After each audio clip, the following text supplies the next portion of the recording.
Cheers, VC. Mazzy loves you, as do I. Enjoy. Okay, right on. Let me turn down this little bit of ruckus right here. All right. Just a little bit. And we'll get to what that album is in the near future. Hopefully it's just loud enough for you guys to hear. Whatever. I don't know if we get copyrighted or not. Some of the stuff's getting repressed now, so when there's represses, there's money involved and people get angry, right? We're sneaking this into the deadline. Cheers. Life's been busy, and we actually managed to do an overnighter. So, which some of you guys may know from my ongoing Asheville Finds videos. But I figured I'd take a break from that to sneak in a Mazzy video. He's the man. And I filmed this once. The one room video I did for my bedroom. Maybe I'll post a link to it because there's a funny laugh douching I had over something dumb I said. But I tried to show artists, like photographers. Mazzy's big into photography. Mazzy, if you didn't know this, photography runs in my family. My sister is a black and white photographer. All right. She's not black and white. She's just white. Okay, you know? Okay. But she takes black and white photography. Oh. Not that there's anything wrong with that. In case anyone was confused. And Mazzy, it's been a long time since I showed this. I had to get him weird with Eric Weinbender when I first get here. Hendrix is all right, but their Orbium limited release, which I want to say, either they have a second go round or my place got it twice. I got a little insight on this, right? And I bought them all. So fuck everyone that wasn't quick on it. I grabbed some. All right, so Veronica is gonna be my Veronica White. And also, Veronica, you and I were watching some videos just before this. Yes. This really is just for support, because this is absolute act of futility. It's stupid that we're even doing this, because John, the digital gramophone, he already won. Yeah. You know, so this is just out of love and support for Mazzy. This is pointless. There's absolutely no need in doing this video. But I like to do them. Yeah, you do like to do them. Does that count? Yeah. Yeah. So here we go. If you want to be my Vanna White. Oh, and speaking of which, I didn't even get this. I'm sorry, I'm gonna give this to you. You know, I don't edit.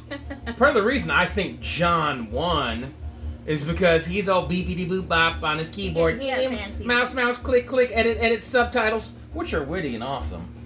You know what I mean? But that's just so much work. Your boy doesn't do that. All right. So here I am. Trying to figure out a way, right? We're doing old school with like cue cards. Yeah. So Veronica, I get to be the cue card person. Okay, so the first one, beautiful cover. Rock on. All right. So yeah, you just sit down, chill. We'll get to the next one. We didn't practice this off. Oh no, this is a one and done. You know what I mean?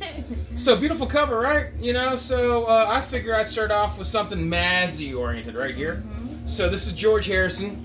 This is the concert for Bangladesh, and I already showed this off in my Good, the Bad, and Ugly, where Phil sat down, and he didn't really open up, and his personality didn't come out until he started crapping on me in the last 3 minutes when the video was like already over. But Phil's a good dude. How it is. He'll be back in the future. Phil's awesome. But if you actually want to see me go through this stupid mint copy, 3 CDs, Bob Dylan's on this. It was a concert for India, etc., etc.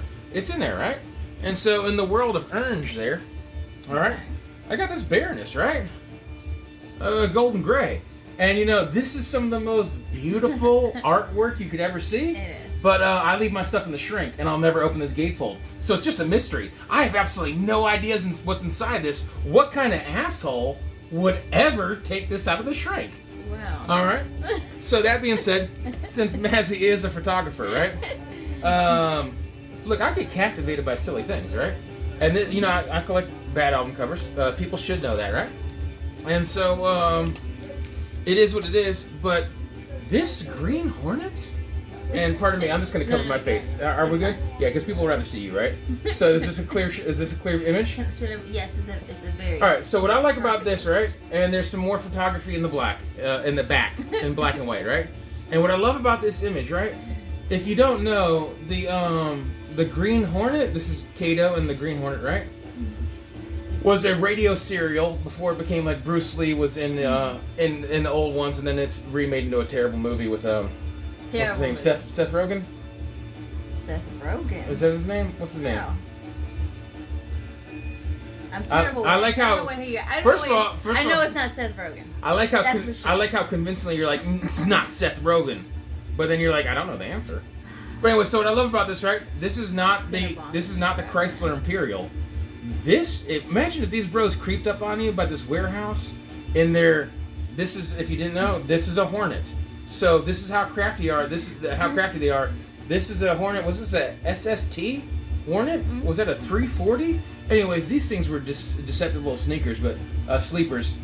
This dude just pistol grip, face covered, just ready to roll. Like, I don't know, shit like that. Good piece of photography, whether it's contrived and artistic like this, or like a beautiful landscape, always captivates me. This is, as dumb as it is, this is one of my favorite album covers ever of all time, and it's just a recording from like I'm dead serious. Like one of the, it says 1973. This is one of like the 1950 serials. Like it's as dumb as it is, right? And then so album everyone should know. All right, so obviously this right here is album everyone should own. I'm not gonna get too far into it because if you don't know this album, just deep dive into it blind. Just go for it because this album right here, which kind of matches your attire. Look how lovely you look. People are gonna get mad at that notebook. All right. So this right here, it's funky, it rocks. Powerful vocals. It kind of spaces out, gets a little bit psychedelic, jammy, but it's still funky. This is freaking awesome. I've shown this in the past.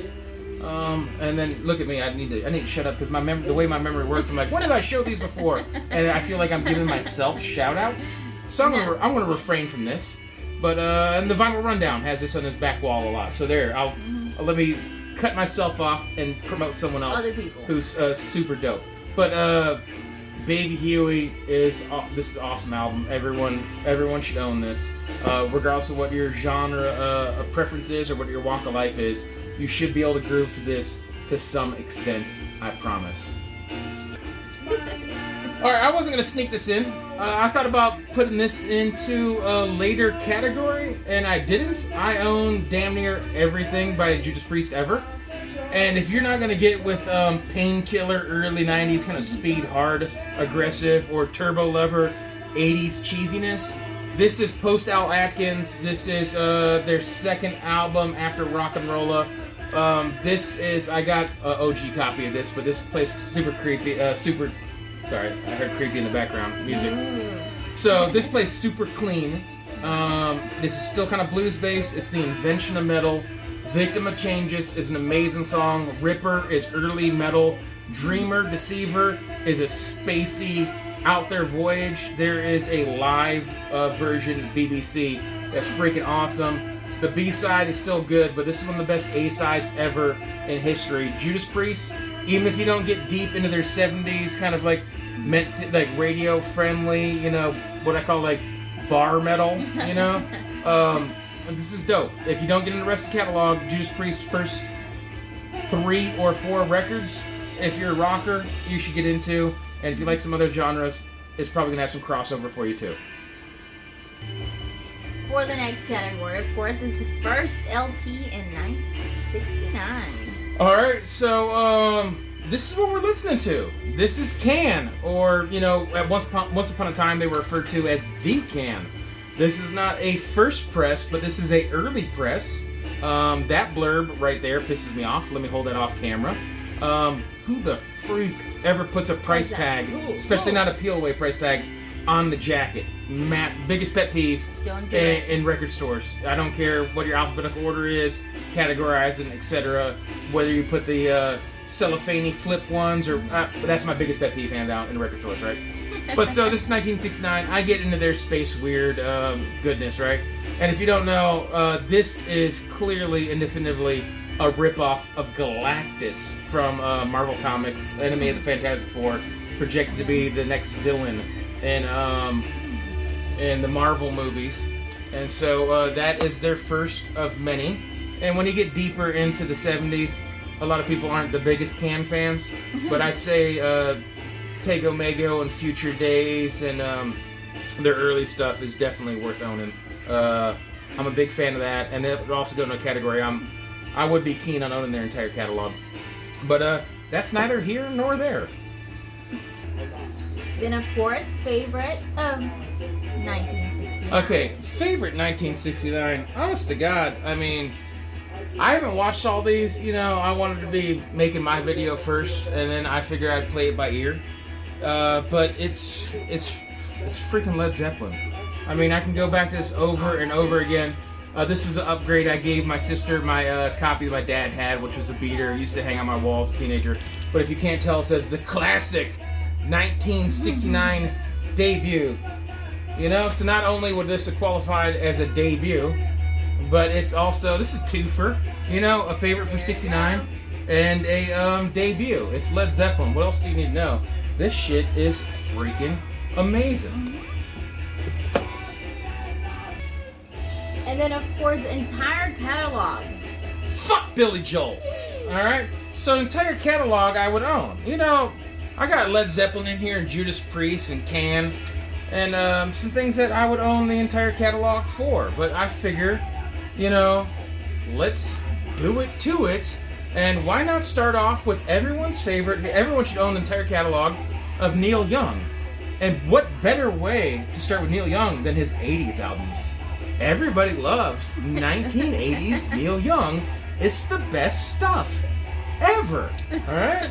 And if you don't know that trance, you got the Shocking Pinks, which is probably the quintessential, most common, everyone's favorite That's Neil very Young. Yeah, so this is everyone's Neil Young. And then just you know, post, you know, later in life, sad mopey, blame the entire world. You know, Neil Young. You know? So, by the way, speaking of packaging, this weighs 48 pounds. It looks like a canvas. There's a giant, huge book in here. So when we come to packaging, this would be in the mix, right? So that is pretty freaking gnarly. Nice. Crazy packaging on this. Nice. Crazy artwork. Once again, your boy's throwing twofers. I know John's got some crafty editing, and he's got, you know, split personality disorder, and his subtitles help speak for him. You know what I mean? Does he have a Veronica? I don't know. He has a really adorable child, but I don't know. Children win, though. Children win. Yeah. Well, the kid wasn't in the video. Okay. All right. So, all joking aside, with Shocking Pinks and storyline and other stuff like that, Neil Young is absolutely beautiful. I love Neil Young. This live at Massey Hall, I listened to in a tremendous amount in both the wake of the passing of my father. Looking back now, it's kind of a blessing because I was dating a crazy Latina. No, not you. But she was Brazilian. Okay. But shout out to Gustavo. I was disqualified for his contest. Yeah. But so still had fun doing it. But no, in the wake of Dad's passing, it was a great distraction at the time. It felt like so overwhelming, like the weight of the world on my shoulder, going through a breakup with this girl who was kind of going through this downward spiral with drugs, and it was kind of really sad and terrible to see. But looking back, it was the best distraction I could have possibly had in the passing of my father. I'm actually oddly grateful for that terrible situation. Was absolute blessing.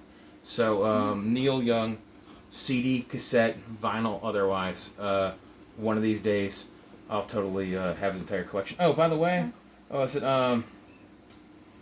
on the beach, I scored a first press in Charlotte, and a couple people called me out because I didn't even think to show the interior guts are the same as the umbrella, and it's a really neat, crafty thing. And I didn't do my due diligence in showing it like an idiot.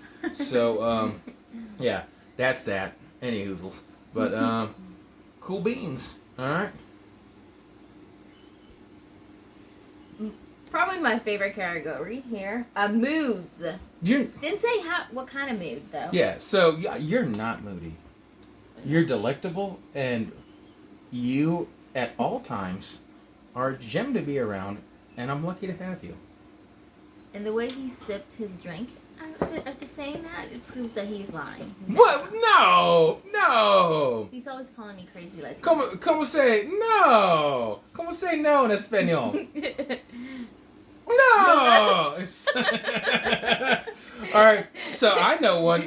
So we exchange. We kind of have opposite work schedules, which can be really annoying at times. Completely opposite. But we make it work. I'm a chef that has to work weekends, and she works in clerical work in the office and finances and et cetera, et cetera. So without getting into too many details, that first shift, second, third shift hybrid isn't always ideal, but we make it work. And sometimes when we're missing each other and we're thinking of each other, we send each other stupid little YouTube videos, And then today I sent one from Fuzzy Haskins because we were jamming out the other day when we were in the background. You were really liking that, right? You were chill mode, but you were, it was fun, right? And then she sent a response of parlay. So, so music to put you in a mood. Booty Snatchers is fun, which is, that's a one type of mood. Perfect. But another endearing more mood, the video she sent, or not actual video, but everything's a video on YouTube. But just the music link was Don't Ever Stop. Anyways, so this is offshoot of Parliament and Funkadelic and all that, right? But there's more moods than you freaking deviants. Obviously. These perverts Everybody here. goes with that. These perverts. But the perverts. There's a bunch of different moods, right? Mm-hmm. Sometimes you just want to smash the world into your fist, or maybe when a fat boy is trying harder and getting after it in the gym, maybe you need a little hand. That extra power of. And I know where a first press unicorn is of this. I've talked about this in the past. And like a fourth press, was that when Geffen Records or SST, whoever got involved, they started pressing this on like red and lavender and a couple different colors. The fourth one was like a purple marble. And so I know where those are. And I'm just letting them slide. Till the price drops down. I do have this. You're a patient person. I do have this this repress. This plays crystal clear in the shrink, because obviously why wouldn't you keep it in the shrink? But and then also, so that's maybe this a seize the day, get aggro, get shit done type thing. And then sometimes man, you just need to decompress. One thing, golden brown. Texture like sunshine, lay me down, through my mind she runs. But this is The Stranglers. Everyone should know this from the soundtrack for Snatch. Alright? And so this is dope. It's a gold label promo. Like, that's the coolest thing in the world. And once again, outside of a little bit of ring wear, black jackets don't hold well. This has a little bit of ring wear. But of course, some freaking idiot put a price tag on it. And that's permanently damaged. I actually covered over it with Sharpie, and it's that's a fucking cunt move. So that's already covered up. It's already covered. That's a don't put stickers on. That's a cunt move. These record store owners need to know better. But there's kind of a cool directly on it. Epic label. Anyways, right on. So the Stranglers, golden brown. That's the type of thing that eases my mind after a long, crazy day at work. All right. Is that you just got to the next thing? I know she did there. Veronica's getting comfortable on camera, right? So, all right. So, Outcast. All right, there's different moods. You ever just feel freaking cool? Do you ever just have one of those days where maybe you just you got a day off, the weather's perfect, you rolled out of bed with energy, like quick breakfast, shower, feeling good, smelling good, so fresh, so clean, Like this Outcast, how do you not fucking feel cool? You just fucking feel, you feel dope. Ice cold. What's cooler than being cool? Ice cold. You damn right. Alright. But, that's that. We're about winding it down. We'll get what we's after, though. Once again, cheers to you. Cheers. Cheers to everyone. Okay, so she wanted me to read this, right?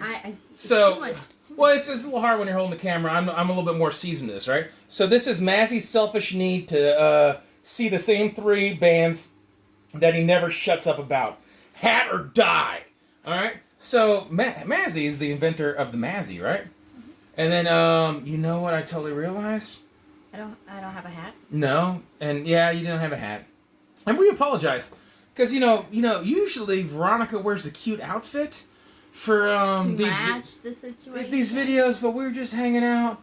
You're over, we couldn't think of anything, so she didn't wear a cute outfit. I couldn't think of anything, so I just wore this. I don't even have a hat. I wore the same dumb flip bill you see in all my videos, and so I'll get to the Mazzy things, but we totally messed up because everyone wants more Veronica. So you were supposed to start off the video, and I might have interrupted you, or you were so excited to have your cue card. But Veronica was supposed to start this video, enter in this contest with random 1965 facts and segue via the lovely Veronica. And I'll own that. It's my fault. But you know what? I'm gonna press pause. We're gonna flip record, and then you'll have some Veronica-ness. Yay! Woo! Here you go. And we're here for the Veronica. Yay! Of course, everybody should know, Apollo 11. Wow. Moon landing. That was 1969. Woodstock, summer of 1969. You know how dumb I am? You said 13, which is fun.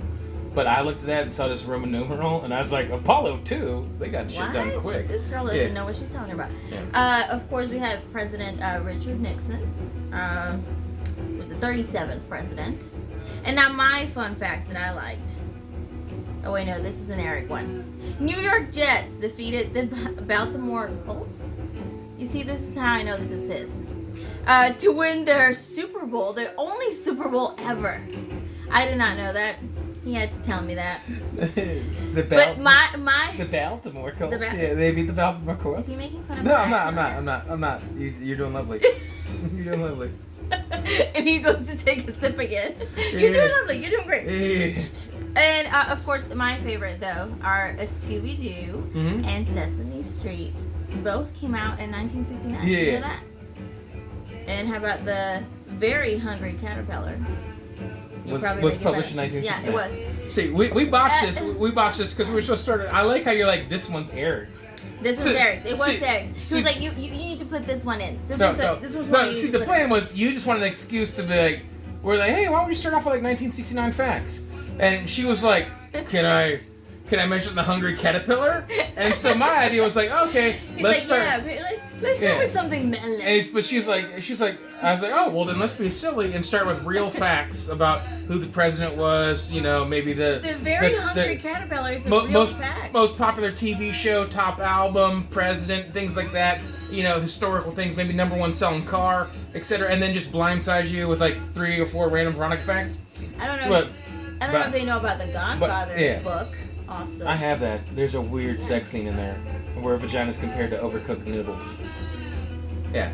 Anyways, we're getting to random, right? So let's just tidy it up right here. Mazzy's selfish need to see the same 3 bands that he never shuts up about. Just show it. Had or die. All right. So here we go. Right. I don't know if you know this. Give it to the man. Mazzy fucking loves death. Wait, no, that's wrong. That can't be right. Death Leprosy, though, that's an album I own. All right. Mazzy loves the Beatles. So I figured, honestly, I know the Beatles are super iconic, and I enjoy them. I own a bunch of them. My sister shoved it down my throat when I was younger. But I can't think of a more iconic Beatles image ever in history than Abbey Road. I can't. You can have your preferences on albums and eras, and I won't fault you for that. Some old black and white images of the babyface mop top Beatles come to mind too, like just their faces captured is one thing, but this is one of the most iconic images in music history, much less Beatles history, right? CD Lives Matter, so the Kinks, well-respected Kinks, and I grabbed this compilation just because Mazzy's well-respected in the vinyl community, so I was going to grab a record, but I was like, yeah, I'll insert a pun instead. And then, the Byrds. You know what? That's brilliant. I think we fucking killed it. Mazzy loves just a sneak, he's a polite, intelligent individual, but he just likes to sneak in a fuck occasionally, right? And so he's uncensored and he has his opinion and he puts it out there, and I'm not mad at that. But I'm just going to fucking cut this off because we're killing it. We did We're killing it at sub 25 minutes. Bye now!